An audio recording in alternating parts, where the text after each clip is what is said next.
പാലക്കാട് പട്ടാമ്പി വിളയൂരിൽ വാഹനാപകടം ഒഴിവായത് തലനാഴിലേക്ക് പെരിന്തൽമണ്ണ ഭാഗത്തേക്ക് പോവുകയായിരുന്ന ബസിന്റെ മുന്നിലേക്കാണ് പെട്ടെന്ന് ഓട്ടോറിക്ഷ കയറി വന്നത്.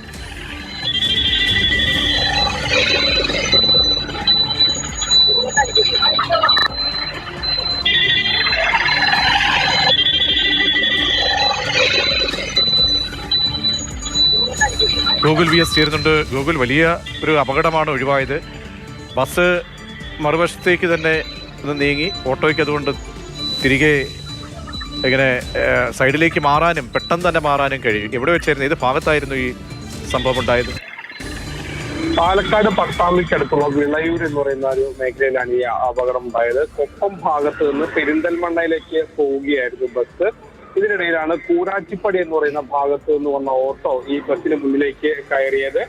വളരെ പെട്ടെന്ന് തൊട്ടടുത്ത് വെച്ചാണ് ഇരു ഡ്രൈവർമാരും, ഓട്ടോ ഡ്രൈവറും അതോടൊപ്പം തന്നെ ബസ് ഡ്രൈവറും ഒരേപോലെ വാഹനം വെട്ടിച്ചതുകൊണ്ട് ഒരു വലിയ അപകടം ഒഴിവായി. അല്ലെങ്കിൽ വലിയൊരു അപകടം ആകേണ്ടതായിരുന്നു. ഭാഗ്യം കൊണ്ടാണ് ഇത് ഒഴിവായത്. ഇന്ന് രാവിലെയാണ് ഈ സംഭവം ഉണ്ടായത്.